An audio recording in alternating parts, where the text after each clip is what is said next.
So we were contacted over the weekend about a lawsuit that had just been filed against an abortion doctor. Dr. Keith Reisinger-Kindle and his Equity Clinic in Champaign, Illinois. Equity Clinic. So I was able to obtain the expert medical report that has been commissioned by the lawyers for the woman at the centre of this story. And I think it's worthwhile, it's actually worthwhile reading his description, the physician's description of what he discovered when he read the medical files of this woman and what had happened to her at this medical facility.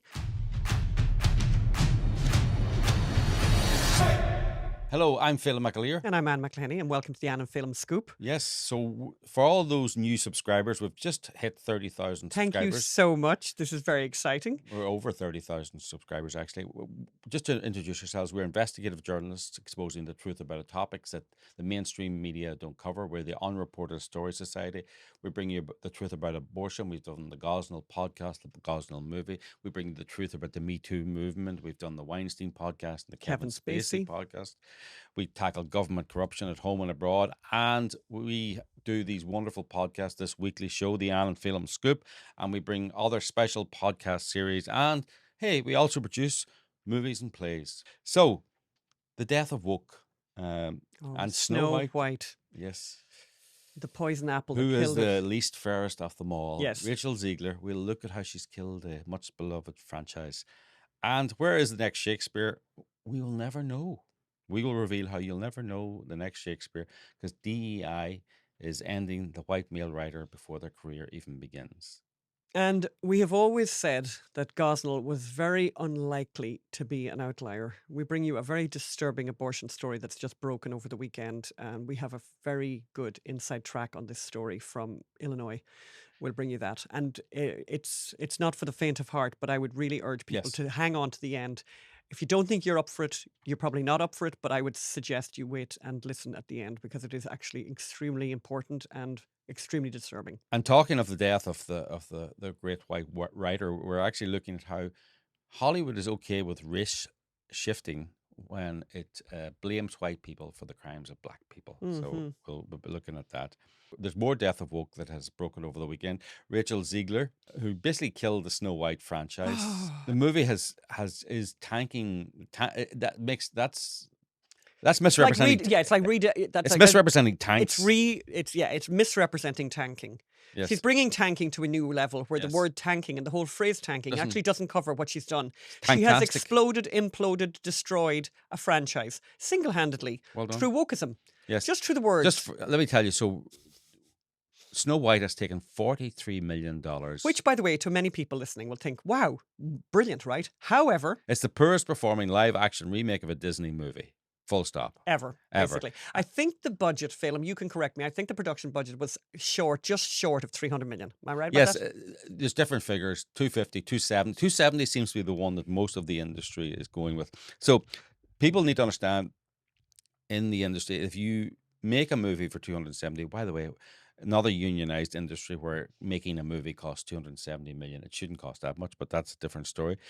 You then spend another 200 to 270 million marketing. On marketing. You spend at least the same amount as the budget on marketing, and very often more. Because Rachel had destroyed it so much, I think they put, let's say they spend 150 marketing. That is 400 million. Now, but the studio only gets half the box office. So of that 43 million, they'll get 21 million.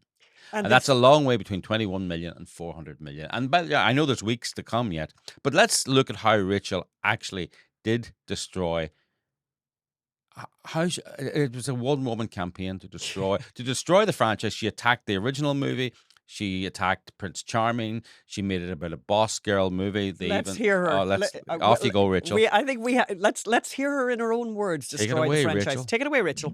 I mean, the original cartoon came out in 1937, and very evidently so. There's a big focus on her love story with a guy who literally stalks her. Yeah. Weird. Super weird. So we didn't do that this time. I have a different approach to what I'm sure a lot of people will assume is a love story just because, we cast a guy in the movie, right. Andrew Burnap. It's really not about the love story at all, which is really, really wonderful. And whether or not she finds love along the way is anybody's guess until 2024. all of Andrew's scenes could get cut. Who knows? I just mean that it's no longer 1937, and we absolutely wrote a Snow White that is not going to be saved by the prince. She's not going to be saved by the prince, and she's not going to be dreaming about true love. She's dreaming about becoming the leader she knows she can be, and the leader that her late father told her that she could be if she was fearless, fair, brave, and true. And so it's just a really incredible story for, I think, young people everywhere to see themselves in. Snow White is running for president. I'm launching my campaign. Yes, and insufferable, I think insufferable. is the word. Oh, just, I mean, she thinks she knows everything and she knows nothing. And then to put the... But by the way, you know, she has a nice smile on her face. I mean, she got, she had a very nice payday there. Oh, yeah. Which, by the way, you know, what's really kind of awful about this is, you know, and we know actors here in Los Angeles. We know how tough it is to get into the business here. And we know people who are, you know, doing all kinds of jobs just to have that one opportunity to get the break, right? There are, and I'm, you know, I would say on the very low side, there are 1,000 girls who could have done a better job. And I am not exaggerating. They're everywhere here.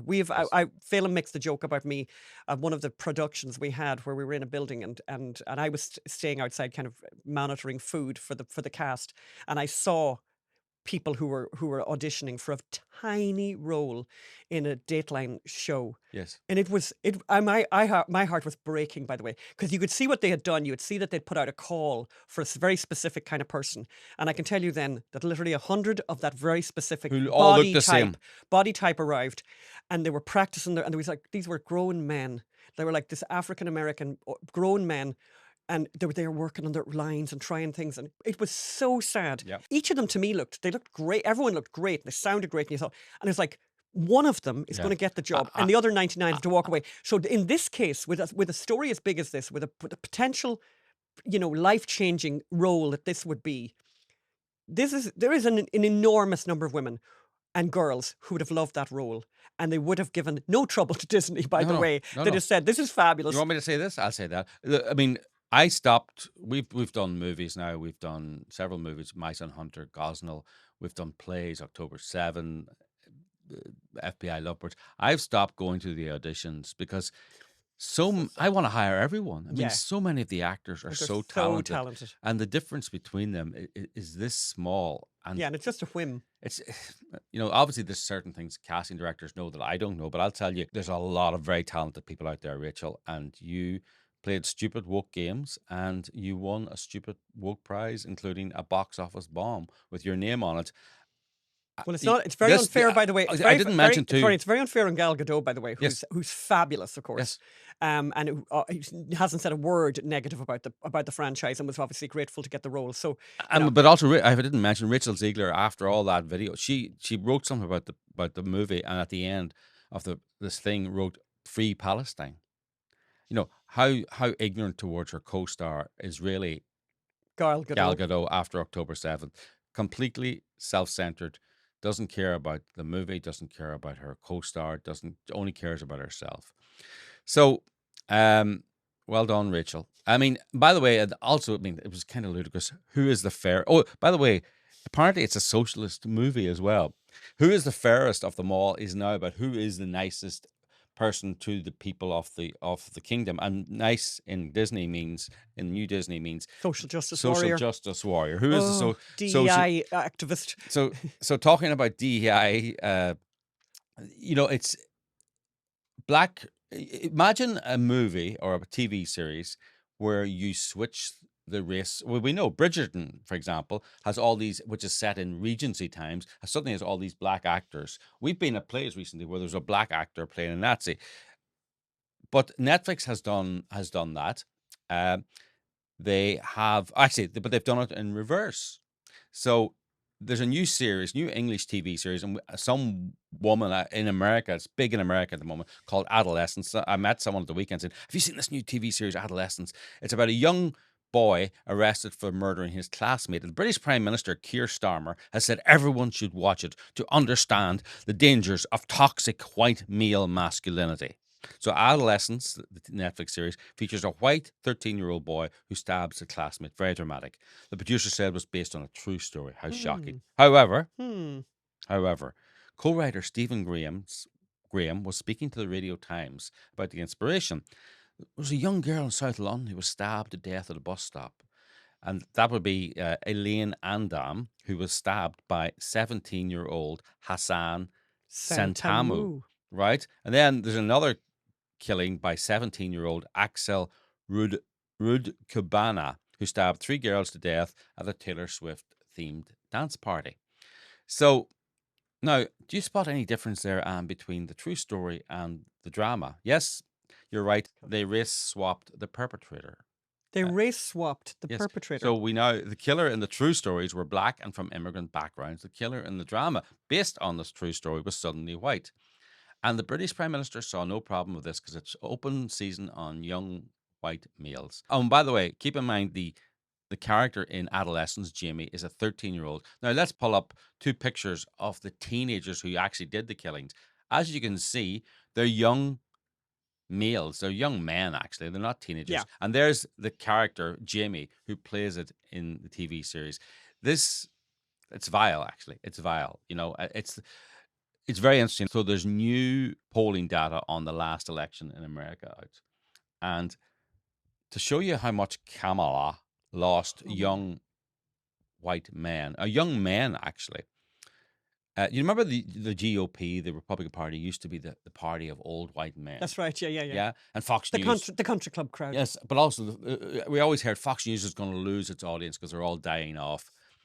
According to this polling data, a 75-year-old man was more likely to have voted for Kamala than an 18-year-old man.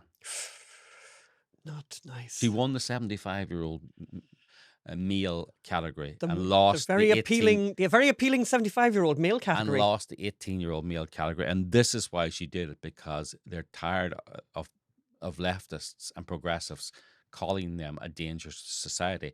And they're tired of losing out to lesser qualified people. And this you don't know about this. I read this over the weekend and I just thought I have to read this to Anne.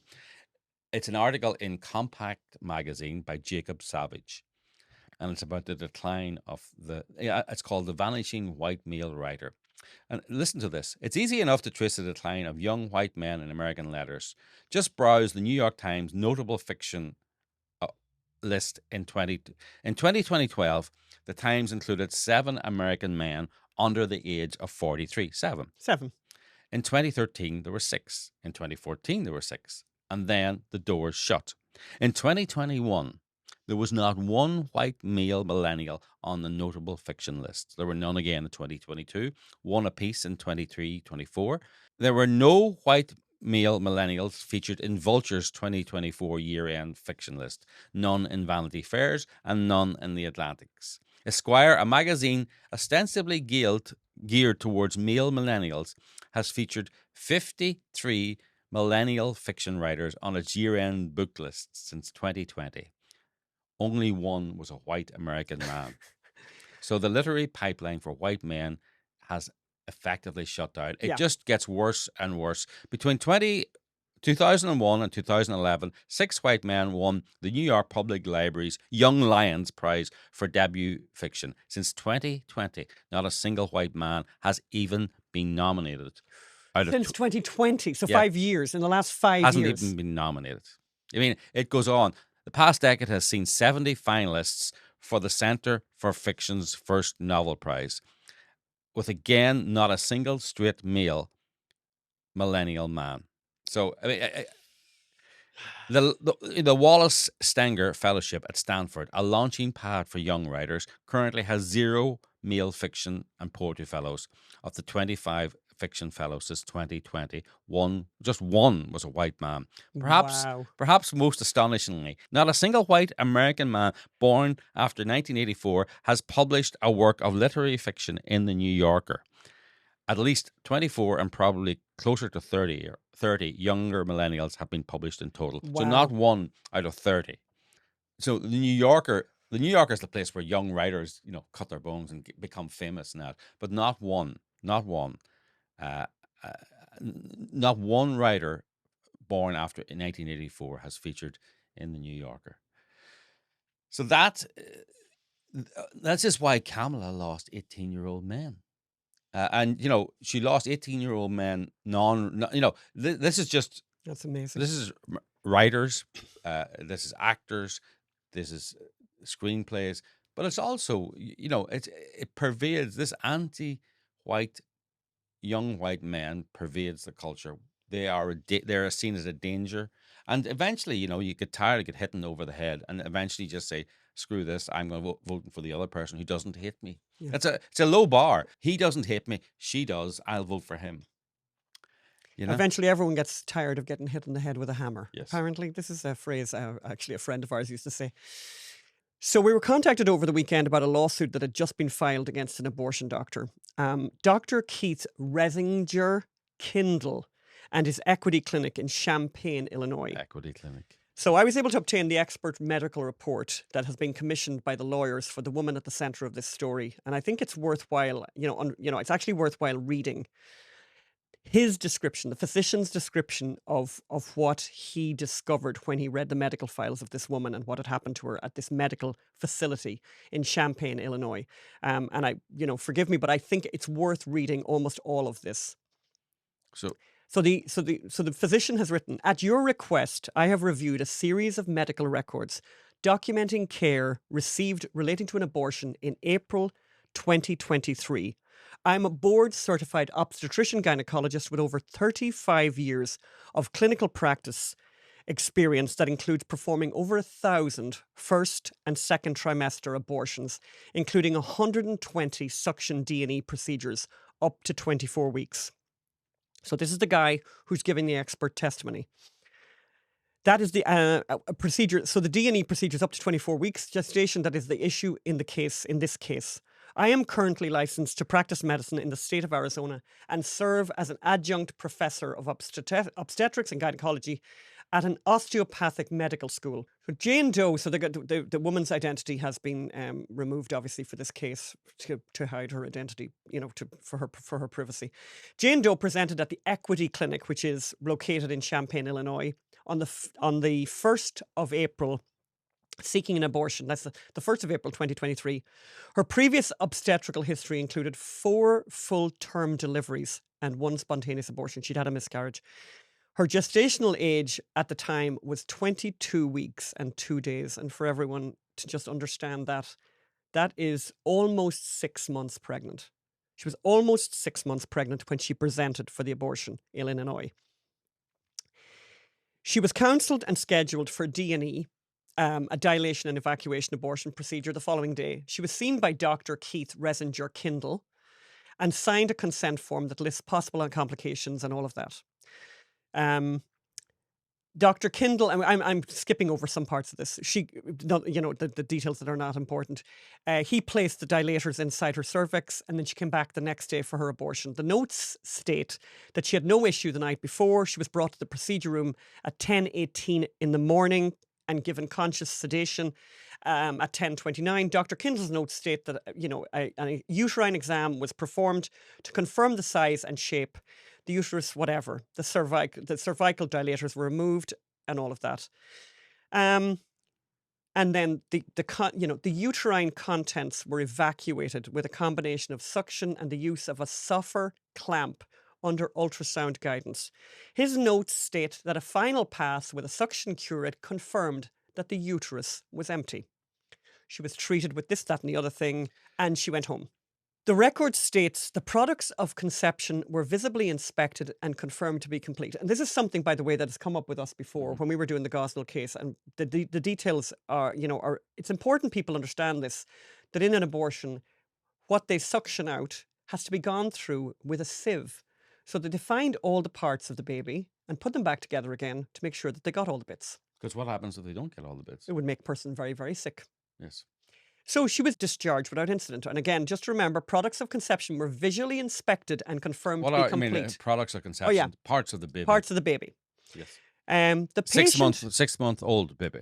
The patient called the clinic back the following day with complaining of heavy cramping. She was advised that this was normal and told to take Tylenol and ibuprofen. A follow-up call was made about 5 hours later, saying that the ibuprofen was helping some, but her bottom has a lot of pressure and it's hard to breathe. The call was transferred to Dr. Kindle, to the doctor in charge at this Equity Clinic, but there are no additional notes documenting his discussion with the patient. The patient called back again on the 4th of April. So this is, remember, the abortion was on the 1st of April. This is the 4th of April, stating that she'd taken laxatives, she'd done all this kind of thing, and that nothing was helping, basically. And it was suggested that she'd take an enema and consider going to an urgent care emergency room if no improvement was seen. So she ends up going to the emergency room at the community hospital in Indianapolis on the 4th of the 4th. And this is where it gets extraordinary to me, absolutely extraordinary. They did a CT scan and they examined her. Here's what they said about what happened. This is what they said they discovered in the emergency room in Indianapolis. The patient was found to have half of a deceased preborn human being in the right pelvis of the patient, with evidence of severe and intentional trauma. On the baby, on the baby. The baby's body was transected at the pelvis with no legs or feet present. Stumps of both femurs extended from the soft tissue of the torso. The upper extremities were missing from elbow distally on both sides. The skull was crushed and no brain was present. The face was non-recognizable. There were small bony fragments in the mother's pelvis. There was a hole in the posterior inferior aspect of the right uterus, which was approximately the size of $1. There was a baby skull that was adherent to the patient's ilium. So they removed the remains of the baby, and she was discharged. there's a couple of things here. The doctor left half the baby in the woman And missed it. and missed it. Just to let people know, this is what a normal D&E abortion is, by the way. The baby is cut in half. The baby is dismembered inside and removed. And actually, one of the things that this case has actually really highlighted to me, and I did a deep dive over this over the weekend, because it's a question I've had for a long time, is prior to one of these medical surgical abortions, prior to it, is the baby killed before they start pulling it apart? This is a question I've always had. We thought the baby And was. I thought for sure that had to be medically, an imperative. That where digoxin is Or hydrochloric, what's the other thing? I can't think of the other thing.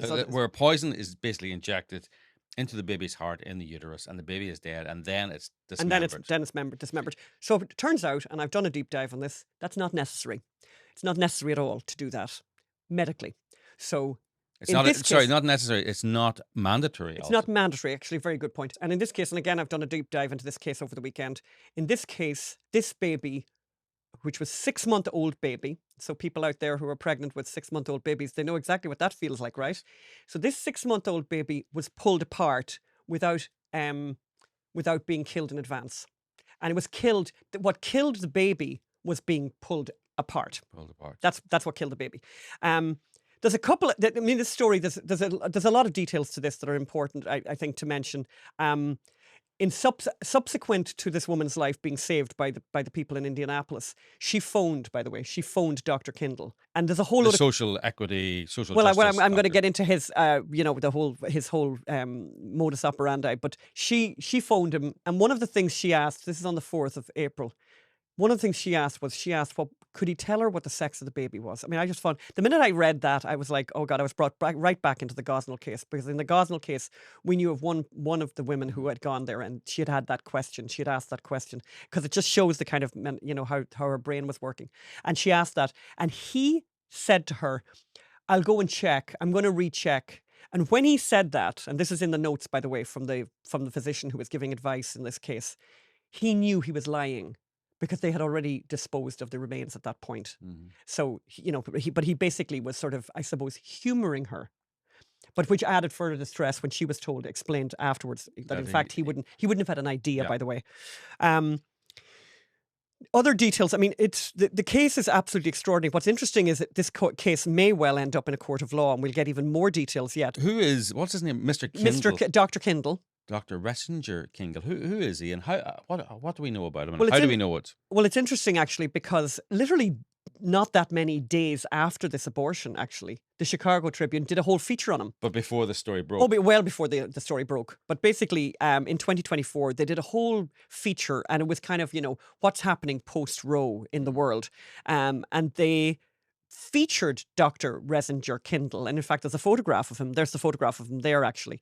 And here's a quote from him in this article where they were talking about how is the world surviving Well, he yes, post-Roe. he wants to. I see there. He wants to train the next generation of abortion providers, which is actually a problem for abortion providers, is that that there's not a huge amount of doctors who want to do it. So that's important. So what is he? Well, I find the bit I really like about this Chicago Tribune story is that this quote from him where he said, "It's not lost on anybody that places that have abortion bans or severe restrictions on care also have the highest maternal mortality rates in the country." So he's concerned about maternal mortality, but it doesn't, but given his practice and given what he's just done to this woman weeks before he said this, that's not a coincidence. He's basically says it can only hurt the folks that don't have exposure to this, So basically, he's all concerned about social justice. And I then did a bit of a deep dive into his past and his training. Yes. So Dr. Kindle's academic journey reflects, this is according to, everything that we can find on the internet, a strong foundation in both medicine and public health. And I see here he also he has taken on significant roles that blend clinical practice, education, and advocacy. Yeah. Yes.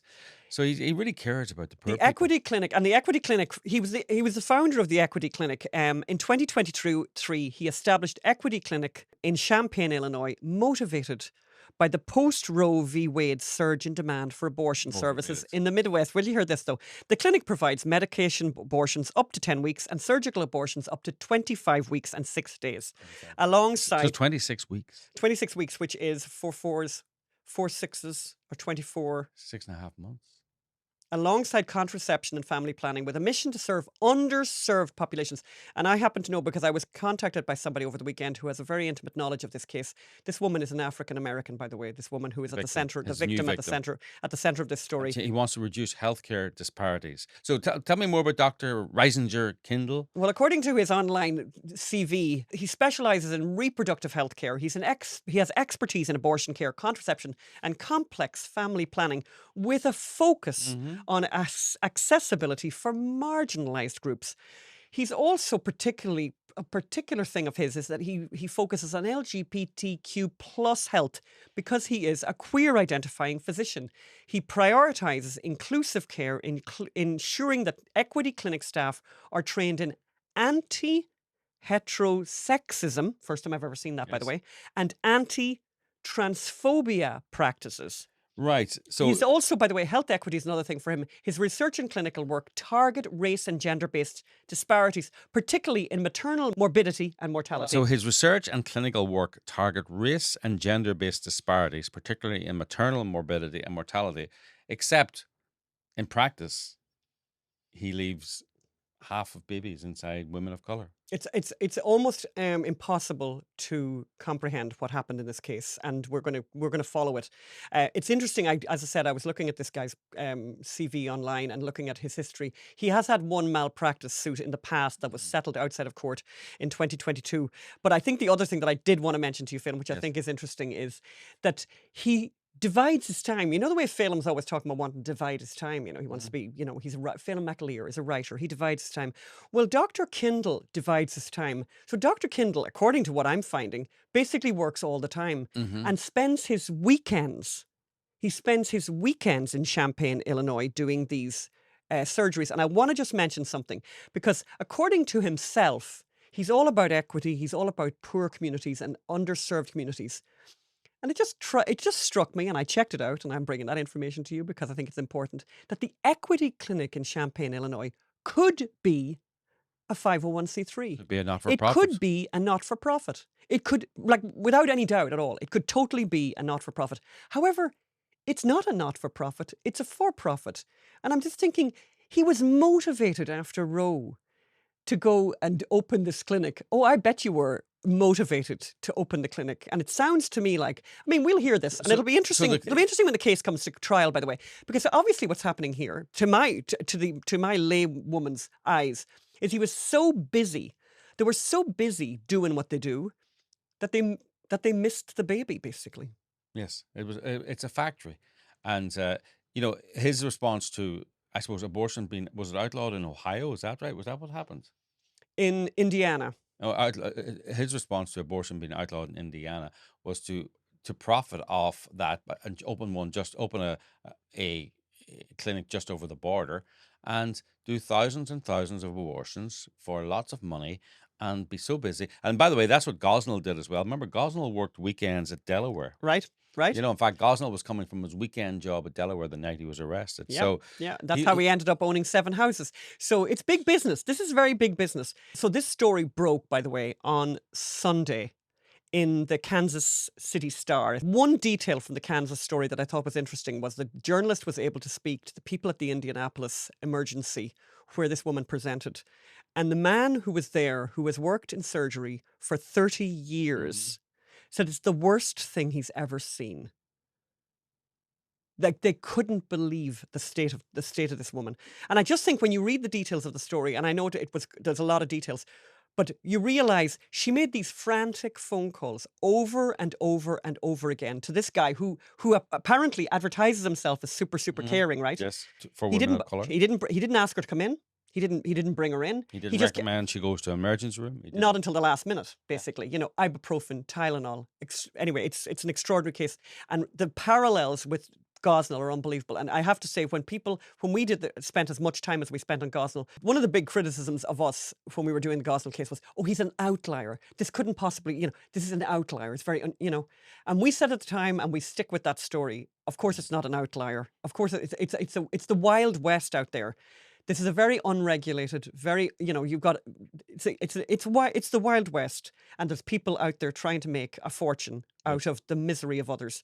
It is horrific. And there'll, I think when I was telling you about this case a little bit of an earlier film, you were saying once this case gets notice, we'll be finding, I think, more stories about the Equity Clinic. Yes. Oh no, this is only the beginning of the Dr. Kindle's extensive work, outreach to the underserved communities, and I bet there's a lot of outreach there to underserved communities, and the lawsuits will just come tumbling down now. And to wrap up, we just want to put this picture up to hint to you about a major story that we're going to break next week. So there it is. It's a picture of John F. Kennedy. We are going to have a story, a national and probably international story next week. That's all we're going to say about that for Yes. now. But if So- you've thoughts about what that might be, you can put them into the comments section. What is the story? It's a picture of John F. Kennedy. That's all the information we're giving you right now. Bye. Bye.